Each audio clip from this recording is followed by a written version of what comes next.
Em nome de Jesus, fala conosco nessa noite, que nós oramos em nome de Jesus. Amém? Amém. Amém. Glória a Deus. Glória a Deus.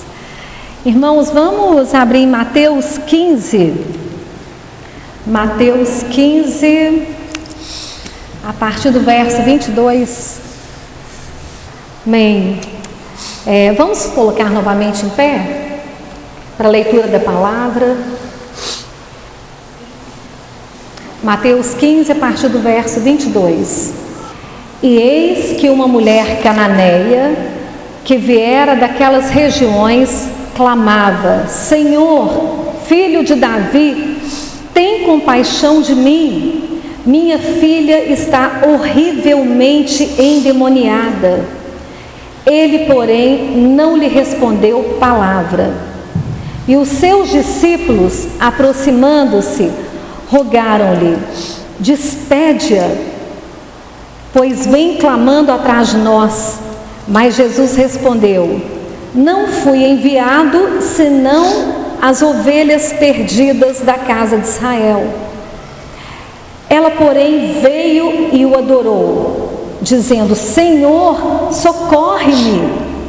Então ele, respondendo, disse: não é bom tomar o pão dos filhos e lançá-lo aos cachorrinhos. Ela, contudo, replicou: sim, Senhor, porém os cachorrinhos comem das migalhas que caem da mesa dos seus donos.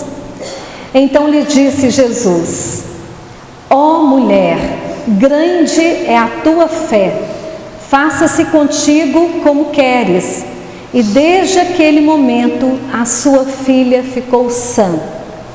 Glória a Deus. Irmãos, pode se sentar. Aqui, a mulher cananeia, ela não era israelita, e é uma mulher que vinha, não tinha os costumes das israelitas, né? Ela não tinha as promessas de Deus, ela não era do povo de Deus, não era do povo da aliança, ela não fazia parte, ela era uma gentia. E Jesus veio para os seus, né? E lá em João, depois, né, na cruz, aonde que ele deu esse acesso pela cruz do Calvário, a nova aliança. Amém? Estão entendendo, irmãos? A nova aliança, quando João fala no capítulo 1, ele veio para os seus, mas os seus não receberam, né? Então ele veio para os judeus, mas os judeus não receberam. Então ele deu o poder àquele que o recebe, aquele que entrega a sua vida, a todo aquele de ser feito filho de Deus. Filho de Deus. Então essa cananeia, ela chega diante de Jesus ali desesperada, totalmente desesperada, um desespero.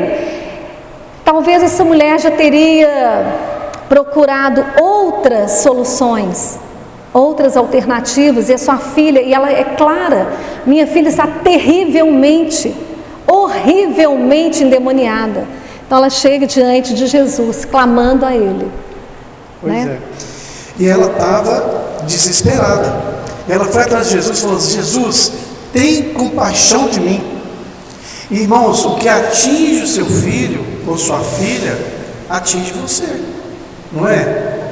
Mexeu com meu filho, ixi, mexeu com meu filho, mexeu comigo. E a menina estava horrivelmente possessa, endemoniada. E talvez dentro da nossa casa, às vezes o marido, às vezes a esposa, o pai, a mãe, estão com problemas. Mas como nós vamos muitas vezes perceber esses problemas?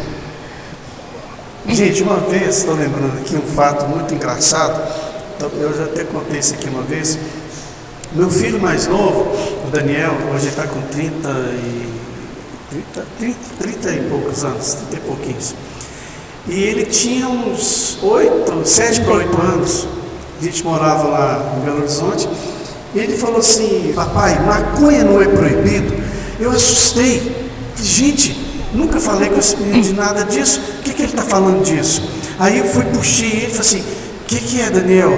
Aí fui ouvir ele, o que está acontecendo? Ele falou assim, mas maconha não é proibido? Eu falei, E, gente, quase em frente à minha casa, tinha um bar, e esse bar era meio suspeito, sabe? A gente suspeitava que lá era um ponto de venda. E ele falou assim, mas isso não é proibido? Eu falei, é proibido sim, mas aqui não passa uma Kombi vendendo? Eu falei, meu Deus, meu filho alguém já acessou ele. Ele falou, é uma Kombi azul que passa vendendo. Eu falei, não pode. E aí ele falou, mas o que é? Ele falou assim, passa sim, aí passa o alto-falante, o cara falando assim, olha maconha, olha maconha de milho verde. Aí eu falei assim, não, aí eu, maconha de milho verde. Pamonha de milho verde. Não é maconha não, é pamonha. Mas isso assusta a gente, você talvez já esteja assustado com alguma coisa que seu filho ou sua filha falou, porque muitas vezes a gente não tem aquele momento da gente sentar na mesa. Quem já fez o Casado para Sempre, a gente praticamente obriga a comprar uma mesa. Se você não tiver uma mesa, você me arruma um jeito, que a gente dá um jeito de comprar uma mesa. Você tem que ter uma mesa dentro da sua casa, porque a mesa, você senta na mesa e você olha para as pessoas. Hoje nós tivemos um grande almoço lá em casa, com essa turma aqui, Casado para Sempre, o Gil e a Renata, e quem mais? Faltou o Felipe e a Laura. Mas a gente estava numa grande mesa, e a gente conversando sobre todos os assuntos, até uns assuntos assim, né? Não vou nem falar, são assuntos meio, né? Mas a gente estava conversando na mesa, irmãos, a mesa.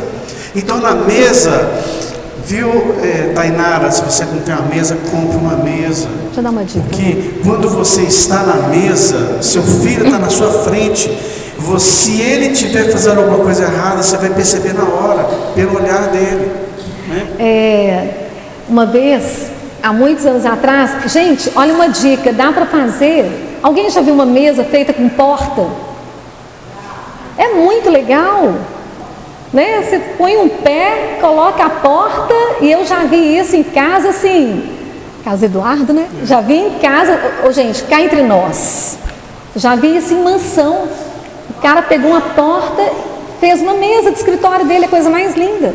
Então, assim, é só usar a criatividade, né? Só usar a nossa criatividade, fazer uma mesa. É importante a mesa, porque na mesa a gente está em família e um olhando para o outro e conversando, né? Igual ele está falando do nosso almoço hoje, a gente ali, altos assuntos. Então foi assuntos, vocês nem imaginam.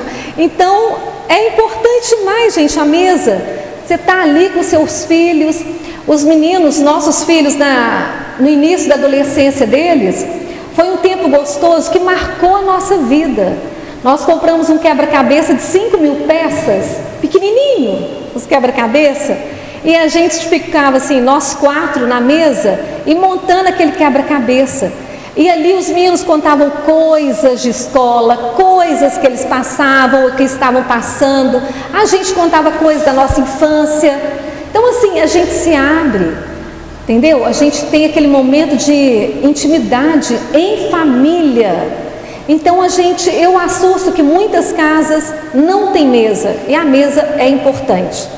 A mesa é importante para casa. Porque senão, se não tiver mesa, vocês vão comer em frente à televisão. Aí quem vai dar as ordens é a televisão. É importante. Então, voltando para o assunto aqui... A mesa sem celular. Sem celular, né, gente? Deixa o celular fora, senta ali, sim, você e sua família. Sim. Então, voltando para o assunto, a mulher cananeia, ela tinha um problema em casa. Irmãos, todo mundo tem problema em casa, nem que seja do maior ou menor, mas nós temos problemas. E ela tinha um problema que ela queria, e ela enxergou em Jesus a solução para o problema dela. Sim, então ela viu em Jesus a esperança. Ela viu em Jesus a esperança, ela viu em Jesus a solução. Aí ela vai para Jesus e não quer perder aquela oportunidade, né? E o que ela teve ali? Ela teve desprezo dos discípulos, né? E o que vem ali, gente? Vamos lá. E ela reconhece Jesus como Senhor. Olha o que ela fala no 22. Ela clamava: Senhor, filho de Davi, tem compaixão de mim. Não é mesmo? E ela nem falou: tem compaixão da minha filha. Se a gente chegasse diante de Jesus, será que a gente falaria: Senhor, tem compaixão do meu filho, que hoje está perdido, rejeitou o Senhor e hoje está aí desviado? Essa mulher, ela chega: Senhor, tem compaixão de mim.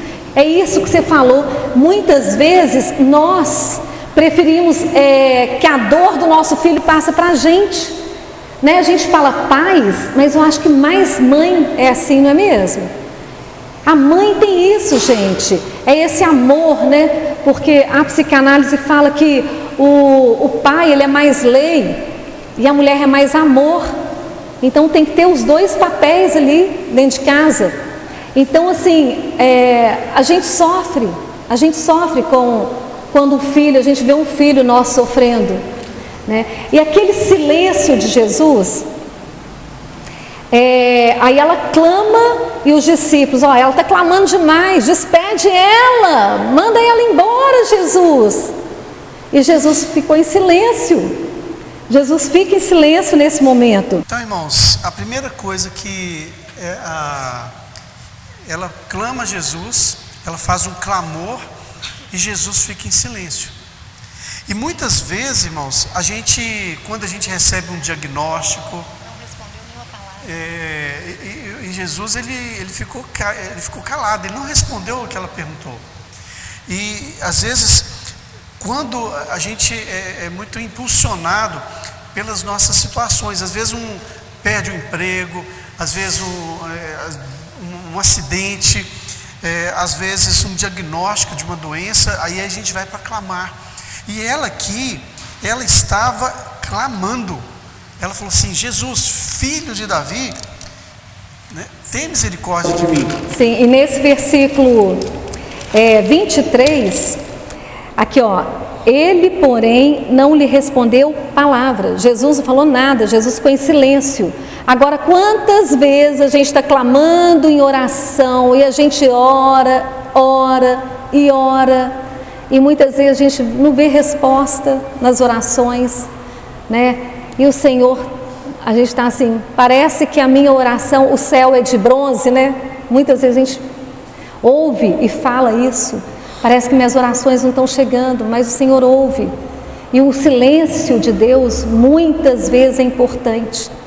Muitas vezes a gente vê no decorrer da história, né? Muitas vezes Deus, quando Ele fica em silêncio, né?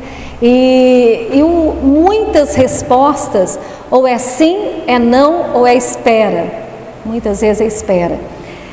E nessa hora de silêncio de Jesus, ela perseverou, ela não ficou quieta, não. E a perseverança, muitas vezes, vai determinar o milagre, vai determinar a resposta que nós temos, né?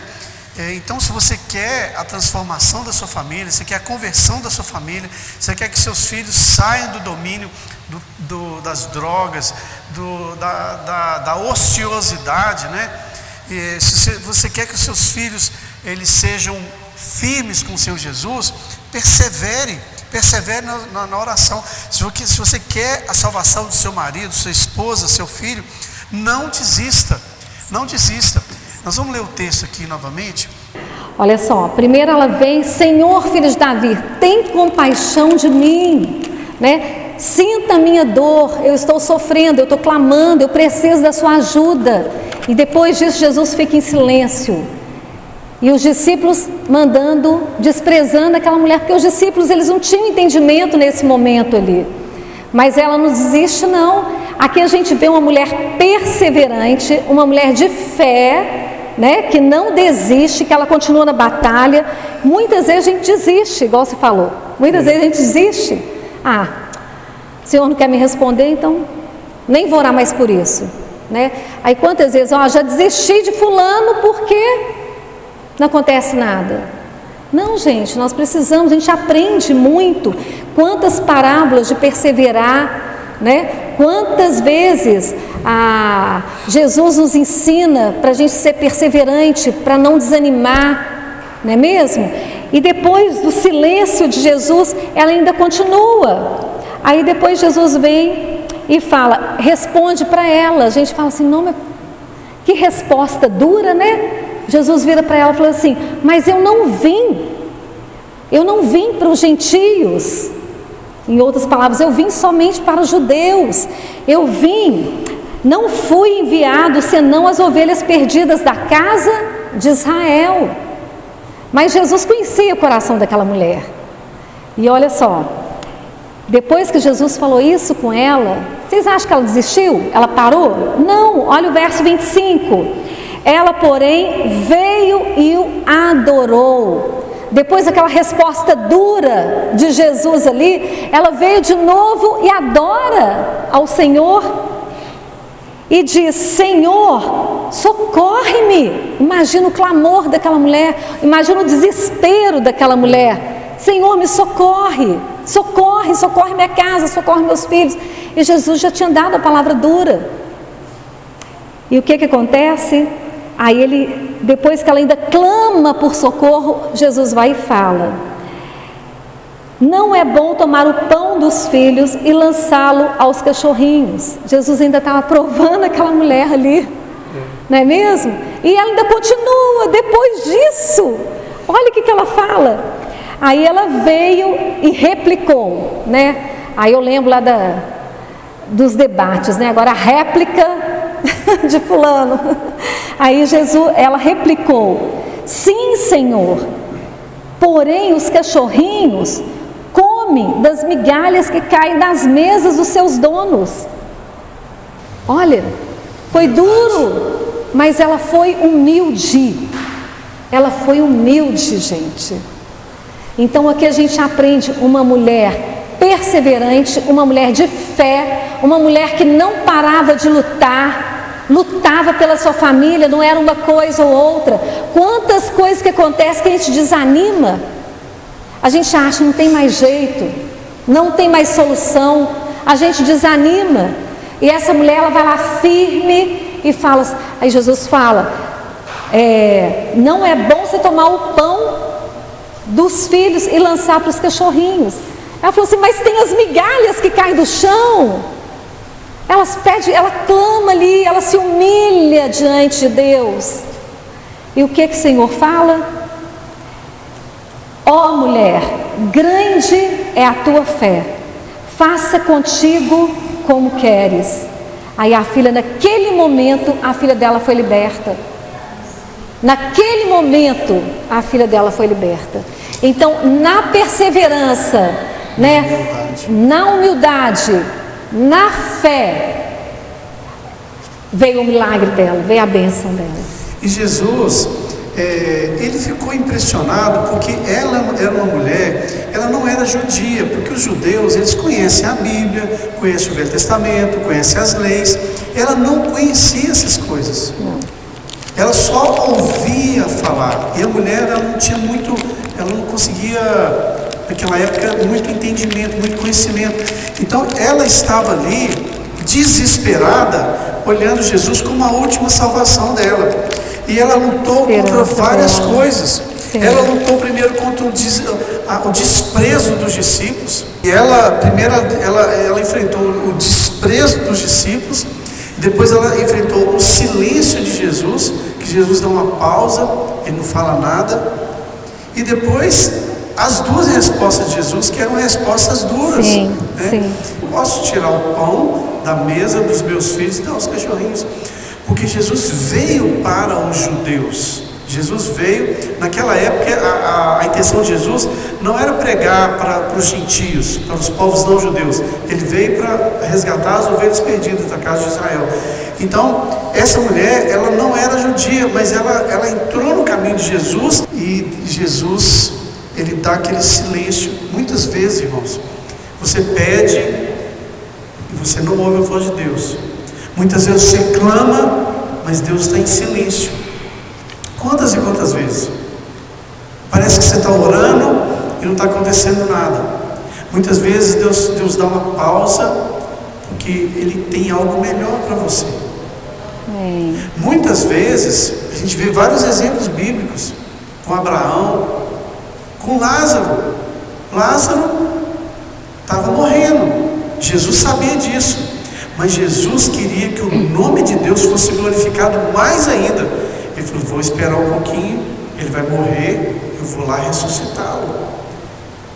Uma cura é uma bênção, mas uma ressurreição, olha o peso que isso tem na história do povo de Israel. Então, muitas vezes... E o quarto dia, né? E foi no quarto dia. Por quê? Para os judeus, os escribas da época, uma pessoa poderia ser ressuscitada até o terceiro dia, no máximo. Mas Jesus queria extrapolar, Ele queria passar e mostrar que Ele era o Filho de Deus. Sim. Então, muitas vezes, irmãos, você ora e Deus está em silêncio, Ele não te responde. Muitas vezes Ele está preparando para você algo melhor. Tenha paciência, tenha perseverança, que essa mulher, que não era nem judia, que não conhecia os oráculos de Deus, não conhecia os caminhos de Deus, e ela estava sendo muito mais preparada, com muito mais fé do que muitas pessoas que a gente vê aqui. Então, a gente aprende a perseverança dessa mulher, né? Então, o clamor dela ao Senhor: Senhor, tem compaixão, tem misericórdia, me socorre, me socorre. E a gente desiste muito fácil, muitas vezes. Então, muitas vezes a gente precisa clamar pela salvação de um filho, ou da mãe, ou do pai, ou de um irmão, ou de algum amigo. E a gente desiste porque a gente não vê nada acontecendo. A gente precisa continuar clamando. A gente precisa continuar clamando. Falar novamente, nas sextas-feiras a gente tem aprendido muito com os avivamentos, né? Que o avivamento, ele vem após muito clamor, após muito clamor, após muita oração. Sem muita oração, sem clamor, não vem. A gente começa a estudar todos os avivamentos, gente, muitos avivamentos pelo mundo inteiro, né? Em toda a história da igreja, os avivamentos. Domingo passado nós vimos o rei Asa, né? O rei Asa, que ele leu para o povo de Israel e ele ordenou, não é mesmo? Pode falar no microfone. O rei Asa, ele ordenou que se buscasse o Senhor. Quem não adorasse rei, o Senhor, né, seria morto, né? Sim. E ele, como rei, ele fez a nação toda buscar o Senhor. Aí sim, aí houve o mover de Deus, aí houve transformação. Então, sem oração na nossa casa, né, para algum familiar nosso, para alguma coisa, gente, alguma causa, é com muita insistência, com muita oração. Essa mulher aqui me lembra muito a parábola do juiz Inico, lá de Lucas, a parábola do juiz Inico, que ela tinha uma causa, mas o juiz era um juiz mau. Não é comparado com Cristo, com o Pai, com Jesus também não.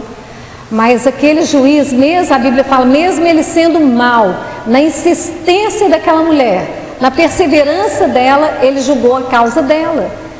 Então, o que a gente está querendo passar aqui? Que a gente precisa ser perseverante, a gente precisa continuar perseverante em oração, na busca, não desistir. É importante a gente fazer um caderninho, né? Um caderninho com uma lista de oração. Então hoje nós vamos aqui fazer um sorteio das famílias, do mesmo jeito que a gente fez em maio. Você vai pegar um papelzinho e aquela família que você tirar, você vai estar orando por aquela família e vai buscar comunhão com aquela família, um relacionamento com aquela família. E aí em maio nós fizemos, né? Então algumas famílias chamaram a pessoa, né? A família que ela tirou para tomar um café em casa, um lanchinho. Gente, teve família que foi até na pizzaria, né? Teve até família que foi em pizzaria. E é bacana, coloca lá no grupo, né? É essa unidade. Olha só, quando muitas vezes a gente fala errado. Quando a palavra de Deus em Salmos fala que aonde há unidade, o Senhor ordena a bênção. Mas é só isso? Não! A continuação do versículo, quem sabe? O Senhor ordena a bênção e a vida. Gente, é tremendo isso. Isso dá uma pregação. Onde há unidade, o Senhor ordena. Então a unidade da igreja, sim. A unidade na nossa casa, sim. A unidade na nossa família, sim. Nós precisamos promover a paz na nossa família. Nós precisamos ser pacíficos. O que é isso? A gente precisa promover. Então, quando um filho está contra o outro ali, nós como pais, né? E também avós, a gente precisa trazer uma reconciliação. A gente precisa ter um jeito para isso. Gente, e há potestade, sabe, no mundo espiritual, no reino das trevas, que trabalham com intriga, para trazer intriga entre família, para trazer intriga aqui no meio da igreja também. Por quê? Como que o inimigo, ele atua no meio do povo de Deus? Como? É na desunião, a falta de unidade no meio do corpo. E na nossa casa a mesma coisa. Então, bobeirinha, quando você pensa assim, discuti com meu marido, aí tem vezes que a pessoa nem sabe, nem lembra por quê, e está uma semana sem conversar. Aí quando vai pesquisar por que começou a briga, é uma coisa tão fútil, é uma coisa tão boba. Então, assim, a gente precisa estar ligado, né? E cortar, né? Ser pacificador, ser rápido em perdoar e pedir perdão. Amém. Irmãos, para que você lembre dessa mensagem de hoje, essa mulher cananeia, ela enfrentou primeiro o desprezo dos discípulos. Talvez você vai pedir alguma coisa na casa de alguém, ou pedir um emprego, você é desprezado ali você já volta e já vai embora para casa. Eu ficar aqui, esse povo desprezando, ela enfrentou o desprezo dos discípulos. Ou família, ou igreja. Depois ela enfrentou o silêncio de Jesus. Não quer falar nada não? Então tá bom, vou embora. Não, ela continuou firme ali, porque ela precisava, ela queria a bênção de Jesus. Clamando. Ela continuou clamando. E depois Jesus ainda chamou ela de cachorrinha. Jesus falou assim, e ele falou assim, não posso tirar, indiretamente ele falou, eu não posso tirar o pão da mesa e jogar para os cachorrinhos. E mesmo assim, ela ainda continuou, irmãos. Imagina você numa situação dessa, mas ela foi persistente. E aí Jesus depois ainda fala, primeiro ele falou que eu não fui chamado para, eu fui chamado para pregar para as pessoas, as ovelhas perdidas. Então, nós precisamos entender e ser persistentes, amém? Ser persistentes, mesmo na adversidade, na dificuldade, sermos persistentes. E voltando à questão do avivamento, nós temos orado para que Deus faça um grande avivamento nessa cidade. Irmãos, eu fiz uma conta rápida aqui, eu acho que nós devemos ter umas 36 igrejas, na média de 30 pessoas a 40 pessoas por igreja. Nós temos em torno de menos de 10% da população cristãos que tem uma aliança com Deus. E cristão que fala que é cristão, que vai na igreja, mas não tem mudança de vida, não tem compromisso com Deus, isso aí não precisa. Mas nós temos pouquíssimas pessoas na igreja, na cidade. Então nós temos que orar para que haja um grande avivamento aqui nessa cidade. E nós já começamos a orar. Nós já começamos, agora é semana de eleição, nós vamos orar pelo nosso futuro prefeito, pelos vereadores que vão assumir. E nós vamos orar para que Deus escolha as pessoas que vão dirigir nossa cidade, para que a gente tenha, né, o progresso entrando na cidade, também a palavra de Deus sendo pregada e a gente possa gerir bem os recursos. Amém. Amém, irmãos? Vamos ficar em pé, vamos orar?